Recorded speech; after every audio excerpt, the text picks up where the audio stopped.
Welcome to the Goddesses of Social Work podcast, hosted by Renita Ray Davis, licensed clinical social worker, board-approved social work clinical supervisor, and facilitator of the Goddesses of Social Work supervision community.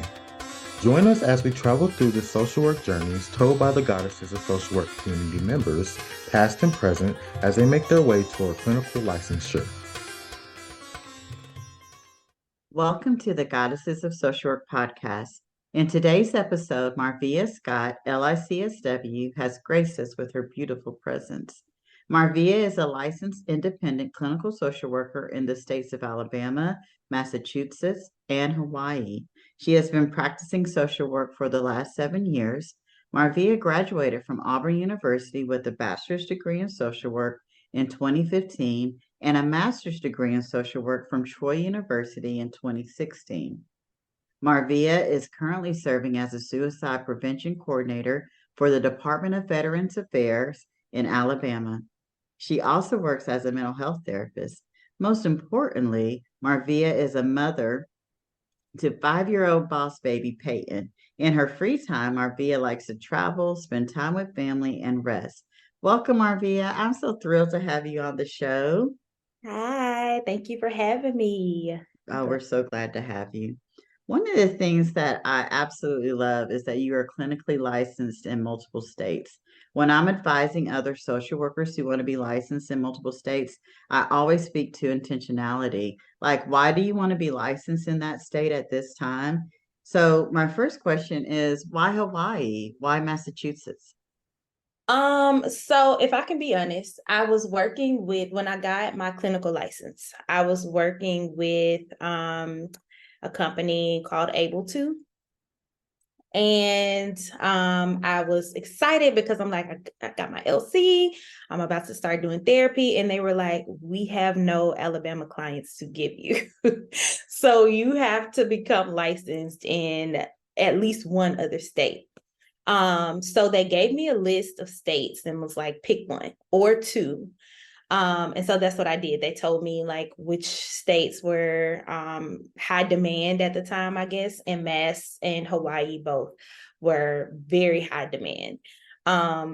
Yeah. So Hawaii. If I would have thought about it though, probably wouldn't have done Hawaii just because of the time difference. I don't see a lot of Hawaii clients. I do have some. But yeah, that's why I chose both of those. Oh my goodness, I have so many questions. I did not realize you were working for Able To. I love the concept of Able To. Do you mind giving our audience a little bit of information about Able To? Yeah, so Able To, I started out as a behavior coach, and their program is a short-term program, 8 weeks. They have a therapist, a behavior coach, and a program advisor, which is basically another clinical social worker that's overseeing each program, I guess. And it is very, very, very high demand, if I can be honest, very high demand. And it's because it's a short-term program, right? So as a behavior coach, I was seeing about maybe 15 clients a week. And it's a lot of paperwork that goes into it. But I learned a lot. If I can be honest, I did it because it was extra income, right? That's why I started. But I was actually a behavior coach for about 3 years. And I don't work with them anymore. But yeah, that's where I started. And that's where my journey with therapy began as a behavior coach with Able To. Absolutely. Now, I've never worked for Able To, and this is not a endorsement for them. But what I think why I got excited about the fact that you work for Able To was because I thought they were created by social workers. Am I right about that, or do you? I'm not sure. But I can just thinking about like the structure of the program, it sounds like a social worker, like a team of social workers came up with that, right? Because Mhm. most of and I'll say about the behavior coaches, not all behavior coaches are social workers. You have some Right. that are RNs, you have some that are I think I had a colleague that was like MBA, which was different. for me, because especially in no shade to RNs, but it was different because I worked, of course, in the medical field, the medical side of social work, and it's different working with RNs on that side. So it was exciting for me to see RNs, on the behavior coach side of Able To. Now, did you, I'm digging a hole in this Able To conversation, but did you work as a behavioral coach as an LMSW or an LC? I worked as an LM Mm-hmm. for what, 2.5, maybe, yeah, about 2.5 years before I got my LC. Mm-hmm. And then I worked for a couple of months there as an LC. I wanted to lean into that part of it because a lot of the folks that are listening are LMSWs, and I wanted them to know that they can get practice Yes. in doing different types of therapy with organizations like Able To as behavioral coaches as an LMSW, and like you said, then you can move into the more clinical practice with your LC. So that's the part I really kind of wanted to lean into, Yeah. was that you were able to do that work as an LMSW. Yes, I was. And I would say that, like I said, that started my therapy journey, really, because it Mhm. is a lot, most of it is therapy. So you have your LC, which technically, I guess, for licensure purposes that you are working under, maybe, kind of. But it's a lot of the same work. It was good practice for me, for sure. Love that. Getting back to multiple state licensure, did I'm licensed in 6 states, and each state has been a different experience. Some boards are really easy to work with, some are a little bit more difficult. I wanted you to speak to being licensed in multiple states, Alabama, Mass, and then Hawaii. What was your experience with working with those boards to get licensed? So obviously Alabama, I had to, because I'm based here. So obviously had to take the exam. But a lot of, the applying, that type of thing. Massachusetts, and I guess going backwards. So another reason that I chose Massachusetts and Hawaii is because they're similar. Their policies and procedures are similar to Alabama. So I didn't have to do a lot of extra stuff, like extra courses. I didn't have to test again, any of that stuff. So Massachusetts, I remember being smooth sailing. Like I literally just turned in, I had to get some signatures. I turned it in. Within a couple of weeks, I had my Massachusetts license. Hawaii was a lot different. And I don't know if it's just because of the time different. I don't know. It was a lot more difficult. And I didn't have to test again or any of that, but it was a lot of them having to verify that I had the credentials that I was telling them that I had. And so that one took a lot longer, like, I don't know, 3 or 4 months. And I had, like, I didn't have to test again. I didn't have to take extra courses, but it was a lot of paperwork with Hawaii. I do want to speak to that because there is some confusion. ASWB, when you pass your clinical exam, it's a national exam. So Mhm. regardless of where you decide to get your additional licenses, you don't have to necessarily take the ASWB clinical exam again, right? So Right. you never have to do that. Now, some states like Florida, California, even Oregon. Colorado, Colorado, Texas, they have a state exam Mhm. that you may have to take in order to be credentialed in their particular state. But as far as that national ASWB clinical exam, you take it one time, it's one and done. You're Then you done. Yeah. figure out, Yeah. yeah, then you figure out which states you want to get licensed in. I am interested, Marvia, you've been licensed Hawaii. I know, because I personally know you for a minute, and Hawaii had a crisis. Was it just this year or was it last year? Was it like the beginning of this year, I want to say? I think it was like the beginning of this year. I mean, we're already almost in Yeah. 2024, so. Yeah. Did when you're licensed in a state that has such a national crisis, with the fires and all that, did you have an upkeep? I mean, did your clientele demand go up a lot in that particular state? Actually, we saw a decrease. Oh, And I think it had a lot to do with, and this is me just thinking about it, there aren't any like studies or anything on this yet, but I think it had a lot to do with like a lack of resources after all of that happened. So a lot of people weren't working. A lot of people, and I would assume what comes with that is you have the kids at home, kind of like we were in COVID. So we saw a decrease in Hawaii after that. Now it's starting to kind of pick up a little bit more. But we did notice like in the couple of months or weeks after that, there was a decrease in the amount of clients awesome. we're seeing. I Yeah. have so many questions. I do. And I'm gonna get to your social work journey. I'm gonna ask this one last question. Okay, okay. When there is a national disaster like that in Hawaii, or I remember one year we had one here in Alabama. Red Cross and some of the other federal agencies, they seek out folks who have licenses in the outside of what you were working with Able to or whatever other organizations. Did you think to, and I know you're full time at the VA, but did you think to look at, oh, maybe I could fly to Hawaii and be on the ground with those folks during this crisis? I get there are so many other factors, but outside of the agency that encouraged you to get licensed in Hawaii, I'm wondering, did you notice there were other opportunities for you to have during that particular crisis?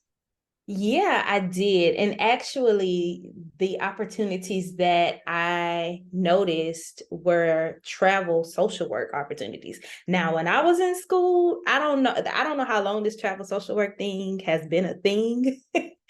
But I love it for the people that could actually do it. So that is what I was seeing. I was seeing a lot of, but it still required like your LCSW. But I saw a lot of travel positions. And if I could have done that because I work full time and I have my daughter, I just couldn't, I couldn't do it. But I saw those ramping up a lot during that time. Absolutely. I actually supervise several travel social workers. And Yeah. so, yeah, I know that in 2015, we weren't talking about that in the university settings, but now I'm telling everybody. Yeah. Yes. I'm sure it was around because I know some folks who've been traveling since 2015, but we just didn't know about it. But now I'm telling everyone it feels like there's a lot of value in our licenses, and folks are saying don't let being bound to one state keep you from. Plus, with COVID, just like what you said with COVID, the reason I'm licensed in multiple states, I'm assuming you're licensed. One of the reasons you're licensed in multiple states is because we're learning not to just be bound by the state that you're in, but to explore what else is out there in different states and see what some of those opportunities are. Right. Yeah. Yeah. Awesome. That's been working for me so far. I feel like I will honestly say Able to was a lot, but if it wasn't for them, they were like the platform, right? They actually pay for me to get licensed in those areas. So I honestly would have been slow poking around to do it, if it wasn't for them. So I really appreciate that. Yeah, I'm hoping that those who have been wondering about being multi-state license are listening to this podcast and knowing that I didn't work for a platform. It's just when COVID hit and then there was this opportunity here, this opportunity there. I just started researching what would it take to be licensed in certain states, and it just kind of took off. And now it's just like it's almost like getting a tattoo. I Yeah. can't stop. I can't stop. But I hope that folks listening will know, look into getting licensed, be intentional. Like Marvia said, Hawaii is on a completely different time zone. I have some folks on mountain time, some on Eastern time. And so you got to pay attention to those kind of things.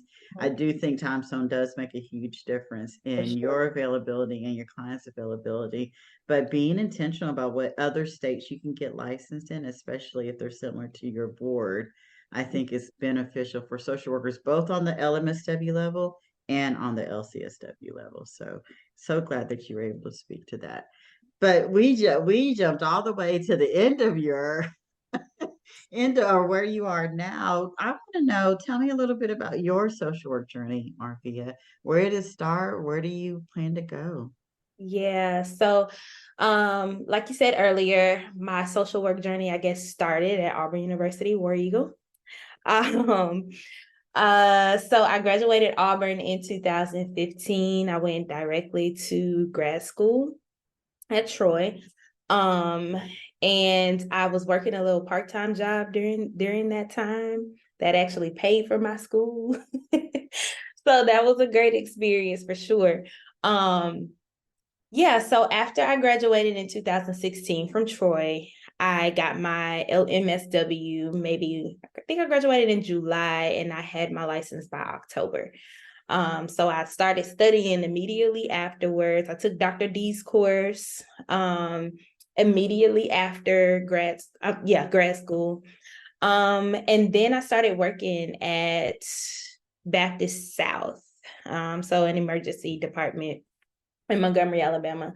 That was the best experience ever because it was my first social work job, right? But I got so many different sides of social work within that one job, I guess. I saw kids, I saw adults, I saw elderly patients, I saw everything, within the ED. So that was the best experience, I'll always say.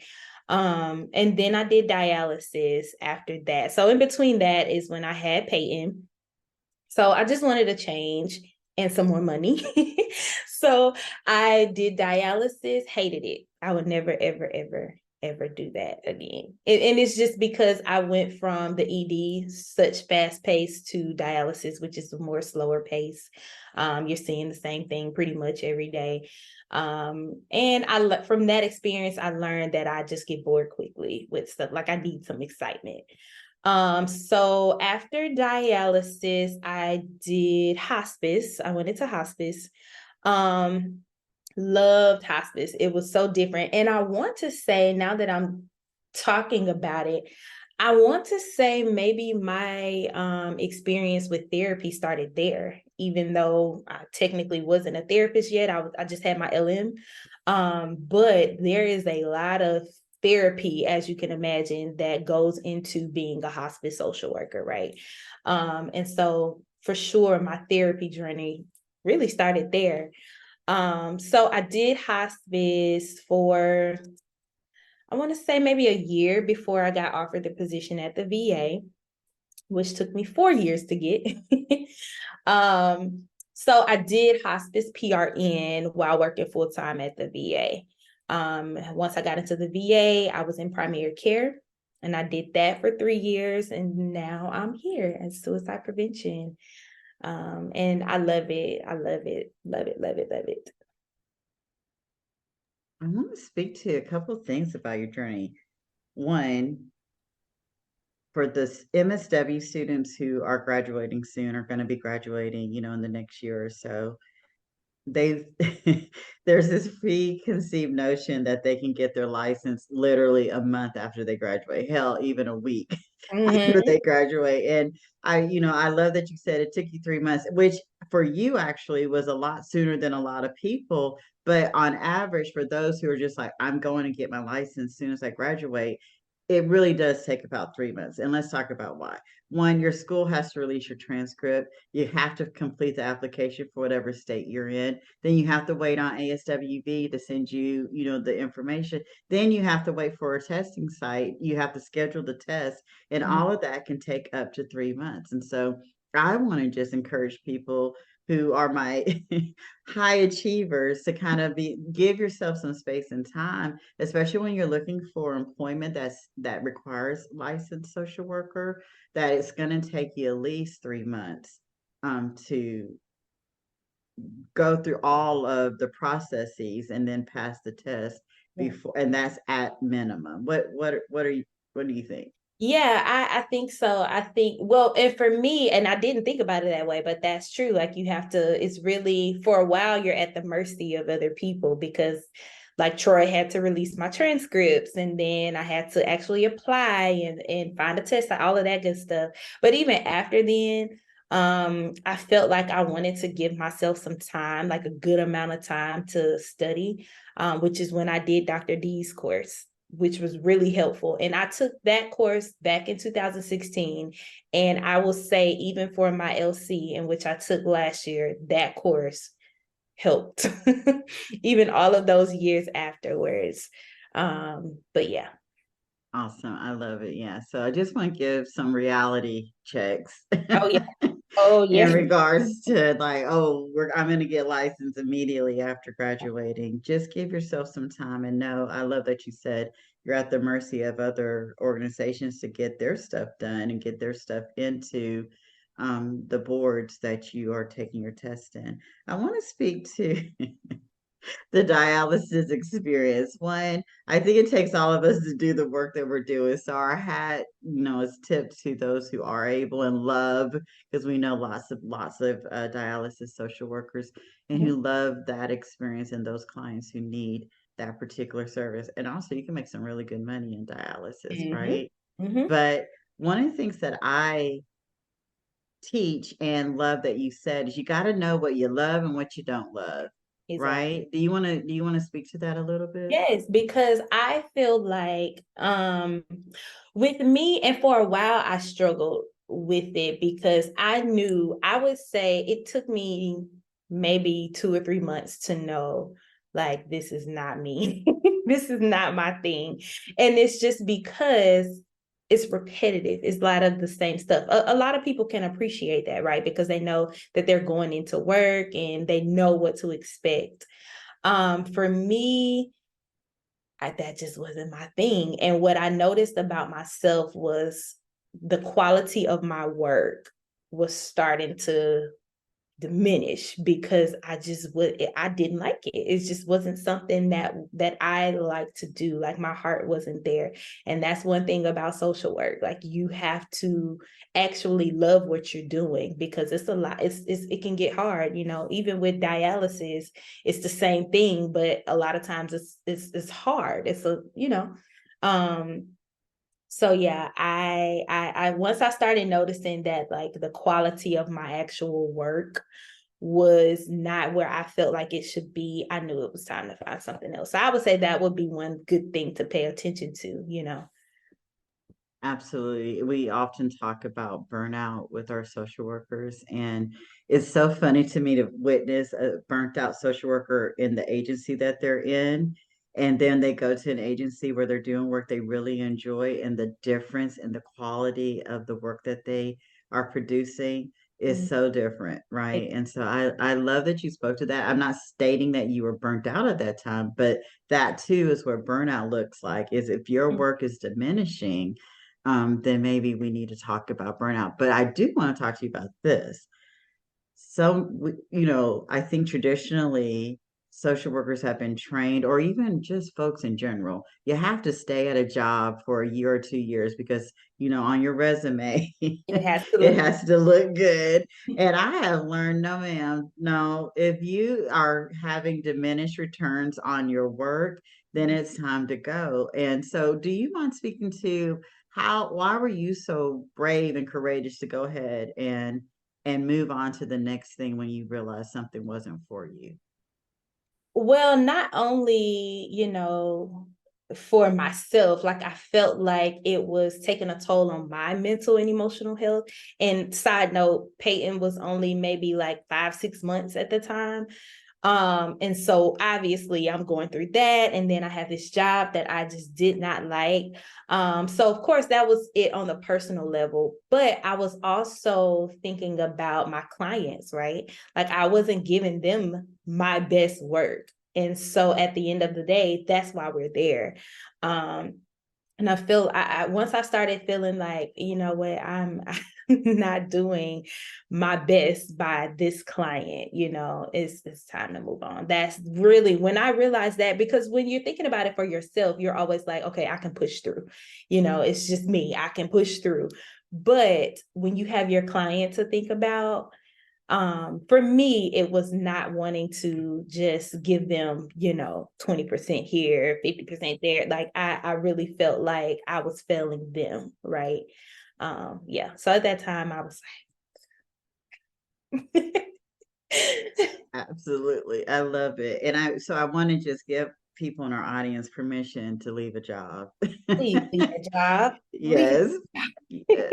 Please leave. If you are not giving your clients 100%, then you're not doing what you signed up to do in social work. So I'm glad to hear that, dialysis is for a lot of people, but, one of the things I often in teaching would say, find the population you enjoy working with and know the population you don't like working with. I've not really ever worked with kids. That's just not my population. Yeah. I love kids and kids love me, but it's just not the population that I thrive in. And so I prefer working with adults. And so I would not seek out jobs that had me working with kids, and know that about yourself on this journey, so that you can make sure that you're giving your best work. Yeah. Yeah. Sure. So we heard a little bit about your journey and love it and some of the lessons learned. Where do you see yourself going, Miss LICSW, in multiple states? That I feel like I'm still figuring that out. Again, when I got my first therapy job, it was like an extra source of income. Did not expect to like it.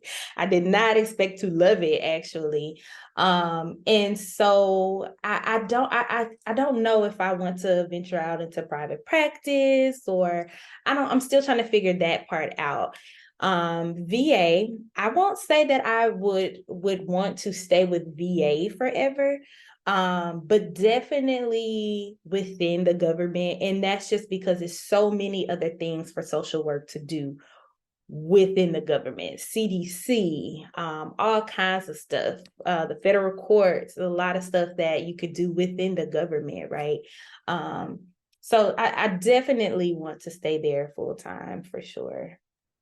I love that you mentioned that, because I hadn't thought about that in a long time. When I'm often saying, I've never worked for the VA in my 24 years of social work, but the VA is the number one employer of social workers, but really is the government, right? Because the second highest employer of social workers is installations, military installations. But then when you just mentioned the CDC and some of these other, the CIA, the FBI, we are everywhere. And I think we don't talk enough about the opportunities people kind of get stuck in, the traditional roles of social work, and really explore. Don't just type in social work in Indeed and Munster, whatever the employment, type in your degree Mhm. and see what opportunities are available to you.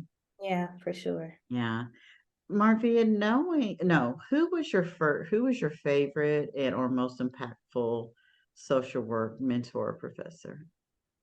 You. Oh my goodness.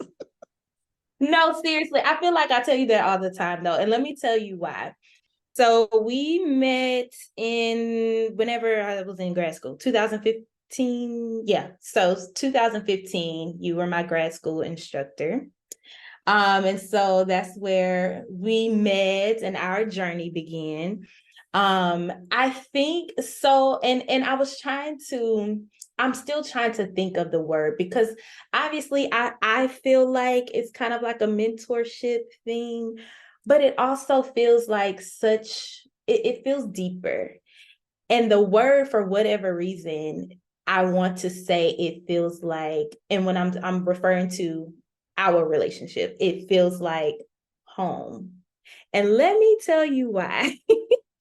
I feel like it's so important for social workers to have someone or something that they can go back to, no matter how far you are in your career. You always have a place that you can go back to when you are like, what now? And I have not taken one job or transitioned into all of my many jobs without calling you first.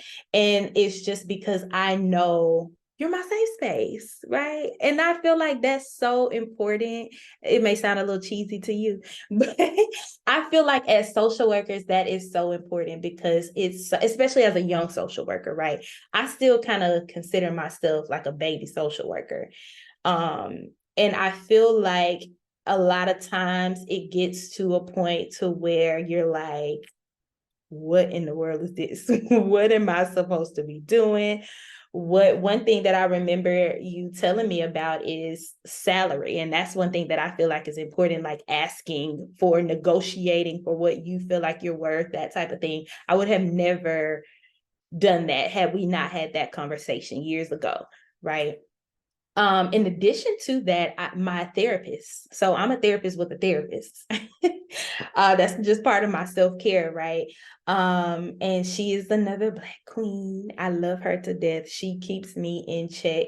And not only, she's a social worker as well, but not only with social work stuff, but with personal life too, obviously. But that it intertwines, it all intertwines. So, personal life, social work is all connected. For me, it is anyway. Yeah, so definitely you and my therapist. I love that. I know, you know. I love that though. I want to speak, I will go ahead and speak to um being an OG Oh, yes. in this profession. And I don't, it happened 3 years ago. I was like, oh my gosh, when did I become an old lady in this profession? But I'm now embracing that crone energy. And one of the things that I would hear repeatedly is that, especially Black social workers, was that they felt like older social workers were not um, valuing their space of coming up, being up and coming social workers. And the fact that you're able to speak to that we have that relationship, and I'm imagining some other folks have it as well. There are folks in this profession who want you guys to do well, right? Because if there's been a path that's been paved, what sense does it make for us to destroy by destroying you? So Yeah. we want you to do well. And also, when you do well, that means we just get to go to the next level, right? And so, I really want to encourage social workers out there that may be listening. If you had a bad experience with a mentor or a mentee, know that there are folks out there that really are rooting for you to do well, because we want the profession to do well. So I'm glad you said that. And I also want to speak to a social worker. My tagline in my email is by Brene Brown: every good social worker has a social worker. And in fact, you cannot even come into my supervision group unless you have a therapist, because supervision is not therapy, right? And so we got to do the work. And sitting on the other side of the table is so important. Let me sit on this side, because if we're encouraging our clients to come to therapy, to, do the work, and we're not doing it ourselves, I think that is what leads to imposter syndrome. Oh, that imposter syndrome. I was thinking that as you were saying, there are people, OGs in the career, that want to see us younger ones do well. But I also, Ms. Renita, want to speak to the opposite, right? And I think that for me, and I don't want to go into it too much because I love my good government job and I want to keep it. But I will say, for me, I've had experiences, especially with going into the VA, where that was not the case. And I think it was because of my age and how far I am in my career, right? And you do have some older social workers, that just haven't quite made it there yet. And so imposter syndrome, when I first got into the VA, I was like, what am I doing here? Like, I am not supposed to be here. That was bad. So I'm glad you said that, because sometimes still I have to remind myself, like, girl, you did the work, right? So you're here because you did the work. I still have to remind myself that sometimes. So I'm glad you spoke to that. And I do also want to just speak to the other part too, speaking to some of the younger social workers who may be licensed way beyond whatever some of the older, so I've been fortunate to be licensed since I was a younger social worker. And but what we know to be true, especially with ASWB putting out some of their pass rate numbers this year, it for brown and black women, it has been a struggle passing that test. And so to me, I'm just thinking I want older social workers to have compassion on the younger social workers coming in, right? You pave the way, help them, support them to excel, so that you can be uplifted, but I also want our younger social workers to have compassion towards the older social workers who may not have been able to pass the test, because it has been statistically proven that this is a very difficult test to pass for brown and black folks. So I wanted to speak to that balance as well. Let's Yeah. both on both sides have compassion for each other so that we can advance the profession. Yeah. Yeah. Knowing what you know now about social work, what is one or two things that you would take with you if you could pack a social work suitcase? What would you put in that suitcase? I would say one of the most valuable things that I have learned thus far, and I think it came as a shock, right? But I did not realize how much social work would impact my personal life. And what I mean by that is my personal values. A lot of my personal morals and values changed after becoming a social worker. I was not expecting that. I was expecting, okay, I'm going to work, I'm gonna get my money, and I'm gonna go home. And that's not the case. It's not the case. I feel like I would go as far as saying, like, some of my friendships that I've had over a certain amount of time are no longer. Just because my morals and values are so different. And it's because of my work. It's the work that I do, right? So that's one thing that I would take with me, and kind of like, I guess it was just, again, like a shock, right? I didn't expect that at all. Another thing is this whole social workers can't make any money thing. Yeah. I think and I was trying to think about where that even like originated from. I don't know where that came from, but I remember in undergrad, like walking into my advisor's office and saying, well, what about social work? And kind of just trying to, brainstorm with her. And I remember her being like, well, they don't really make no money. And that stuck with me though. But once I was in and I think even after graduating grad school, I think I still kind of had that in the back of my head, right? And so it was kind of like, no matter what, like, you have to, I guess what I'm trying to say is, you have to, I guess, do the work just because it's social work. No matter how much money you make or don't make, it's social work. So you have to do it. Marvia is not doing that. If I could just be honest, and if someone, like, I feel like I wish I would have had that conversation with someone, like, as I was coming up in undergrad and grad school, because that would have changed a lot of things for me. That would have changed the way, one thing, how I negotiate my salary. That would have changed that. I think I went in like, I will take whatever you give me, because everybody else said you just got to do it because you social work, But that's different. That's way different now. And that's another thing that I was like, I wasn't expecting it. If I could be honest, I was not expecting that. But that's also like one of the most valuable things that I could have learned, like, or that I'm still learning. Absolutely. Marvia, I am so mad at myself that I didn't teach you that in 2015. I'm so certain we had to have had a conversation And or two. we probably did, but It I didn't don't, I sink think, in. no, and it didn't. Because I think, like, it was already in my head that, like, because so when you're talking to some random person and you're telling them, like, I'm a social worker, what's the first thing they say? Oh, you take people kids? Like, I've never worked with kids before, but even though I had went through like the undergrad program, I was in grad school or done with grad school, I still had that in the back of my head.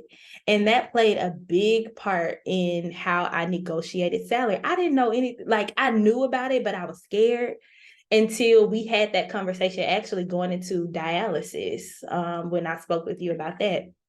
But yeah, that's that. I wish someone would have sat me down and said, girl, you can make money in social work. Like, don't let nobody tell you you can't make any money. Absolutely. I will say this. Maybe when we first started, I wasn't as vocal about it, but I'm definitely more vocal about talking to young social workers about, please, what I call is pimping the profession. Don't just take the Oh, job that they're giving you yeah. or take the salary that you're getting, because what we're doing is a disservice to the ones coming behind us if you're working for way less than what that degree and those credentials are worth. So I'm glad that you have learned and internalized that lesson now. What are one or two things that you're looking at your room and you're like, yeah, my social work room, right? You're like, I'm not going to take that with me, I'm not going to pack that with me on this social work journey. What would those things be?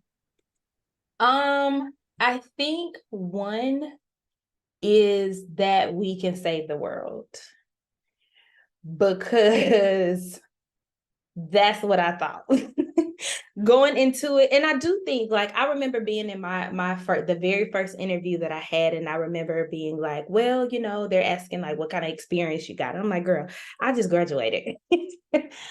But I remember being like, you know what? I don't have to worry about burnout because I'm fresh out of grad school. So like I'm in this phase of like saving the world. And I stayed there for a very long time. And so I was so disappointed when I couldn't save the world. I really was. I was, and like it was a lot of different things. And you have to take into account, I would say, whatever company you're with, whatever agency you're with, their policies, right? I would say, for one, coming from like civilian world to VA world, totally different. And so I feel like it's a lot of the policies too that would kind of get in the way of what you would naturally do as a social worker. But that's definitely one thing I would say. Um, Another is, and I guess that kind of plays into it too, but self-care, like not taking care of yourself, not taking the time off when you need it, trying to push through, not quitting that job when you know you need to quit that job. Little things like that, we leaving behind. We ain't taking that with us. I love that so much. Please, we're giving someone need to hear this message today. Quit that job, girl. Quit that Quit that job. job. Please quit that job. I love it. I absolutely love it. We talked a lot about value. I'm gonna this be our last question, Marvia. It's been so great. I have so many other questions I wanted to ask you about your 4-year journey to the VA, but we'll have to have you back on the show again to ask some more questions. But our last question is about value. You talked about, the value of salary negotiation, the value of taking good care of yourself, the value of being licensed in multiple states. What value do you think we bring as social workers to the world? I'll say it like that. I've made it even bigger. To the world, I think a Mhm. different perspective. Mm. Learned that like just from working within the medical field, because obviously when you're working with nurses, doctors, all that, like they're trained to be in their medical world, right? But with social work, we have a whole, and that goes back to like how it changes your personal values and your morals. We have a whole different perspective on a lot of things, right? So a lot of times I've had like even doctors, they're like, we got to do this, this, this. And I'm like, no, we need to do this, right? And that's a whole nother thing, being brave enough to say that, to actually bring your different perspective to the table. Being brave enough to do that is something that you have to learn over time, I feel like. But yeah, a different perspective to your team, right? Whatever your team is. And that could be a personal team, even in my friendships, right? My personal life. I'm always the one with the different perspective, like everybody is thinking this way and I'm over here to the left. But just follow me. It makes sense. We're going somewhere with this, right? But yeah, that's what I would say, a different perspective. What a great answer. And knowing that our perspective is valuable, right? Exactly. Yeah. Yeah. Wow. Yeah. And I had to learn that, Miss Renita. I had to, well, not learn that. No, I feel like I always knew that's what social worker, like that's what we're for, right? We're trained to be critical thinkers. I had to learn to trust that. I had to learn that my perspective was valuable, right? I had to know that, like, especially working within the medical realm, like I had to know that your perspective needs to be heard because this client's life could depend on it, or this, whatever, whoever you're working with, that it can depend on it. So I had to learn to trust my perspective. Wow, that is a word right there. That is a word. Leave that job and trust your perspective. A job and trust your perspective. Love it, Marvia. Marvia, thank you so much for agreeing to come on the show today. This has been such a great conversation. I love the journey that you took us on in regards to social work, and I really hope that you'll consider coming back again really soon to finish the conversation. Yes, we have to do a part 2. We will do a part 2.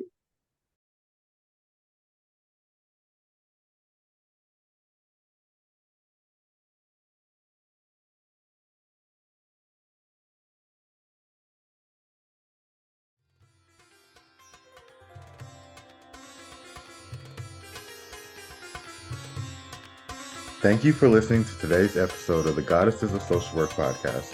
We are glad you were here. If you like this episode, please come back to hear more stories of the journeys through social work, and please leave us a review on Apple or Spotify. See you next time here on the Goddesses of Social Work podcast.